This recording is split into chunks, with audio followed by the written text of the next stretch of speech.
Centro Universitario Interamericano del Pacífico, Universidad CEUNI, Campus Tapachula. Teoría de la comunicación 1.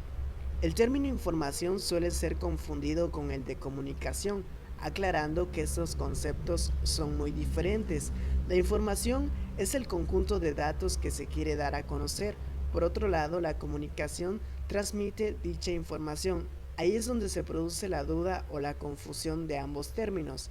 En sí podríamos decir que es lo mismo. Ambos dan a conocer ciertos datos, solo que el concepto de comunicación requiere del feedback o de una retroalimentación para llevarse a cabo. Sin ello, solo quedaría en información. Gran parte de la actividad humana implica comunicación. La comunicación está en todo lo que nos rodea. A donde vamos necesitamos y requerimos de ella. En la casa con la familia, en la escuela con compañeros y profesores, en el trabajo tenemos la comunicación organizacional. Nos comunicamos con los demás para mantener relaciones sociales, culturales y profesionales. En el estudio de la comunicación no podemos decir que ésta es autónoma. El porqué de esto es simple. La comunicación necesita de diversas disciplinas que dan origen y aportan en el estudio de la comunicación. Las diversas disciplinas implicadas en el estudio de la comunicación son sociología, historia, antropología, lingüística, psicología y entre otras. La sociología estudia el efecto en el público, las interrelaciones comunicativas del individuo en sociedad. Historia es la evolución y etapas de la comunicación.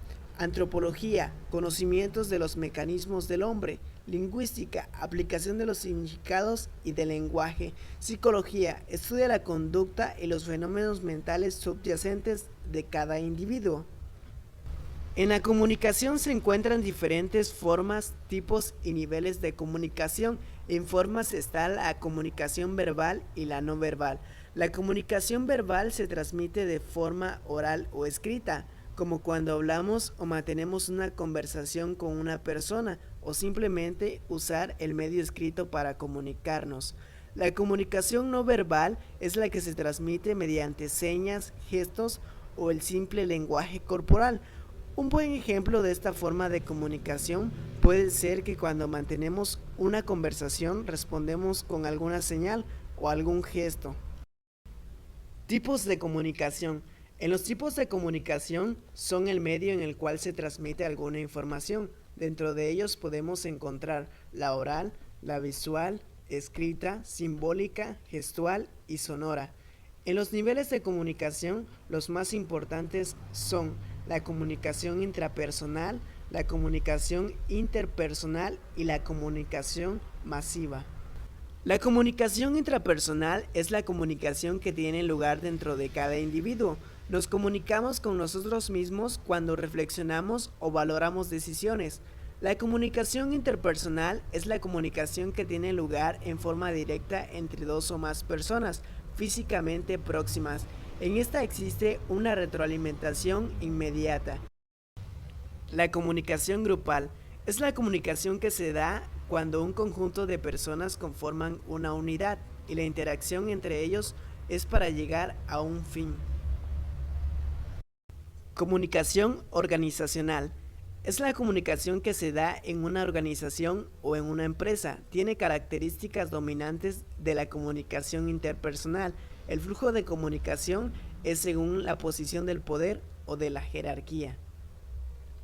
La comunicación masiva. La comunicación masiva necesita de los medios masivos para establecerse. Se dirige a un auditorio relativamente grande, dirigido a un público heterogéneo. La comunicación intermedia. La comunicación intermedia es la que se sitúa entre la comunicación interpersonal y la masiva. Esta se distingue por la presencia de un instrumento técnico, como un teléfono. El proceso comunicativo. El proceso comunicativo es el ciclo en el cual se lleva a cabo la comunicación. Dicho ciclo se compone de varios elementos. Estos son los siguientes: emisor, código, codificador, mensaje, decodificador, receptor, concepto, canal y la retroalimentación para que se cierre el ciclo de la comunicación. El ruido puede presentarse en cualquiera de los elementos, pero principalmente en el mensaje, que es el que se distorsiona.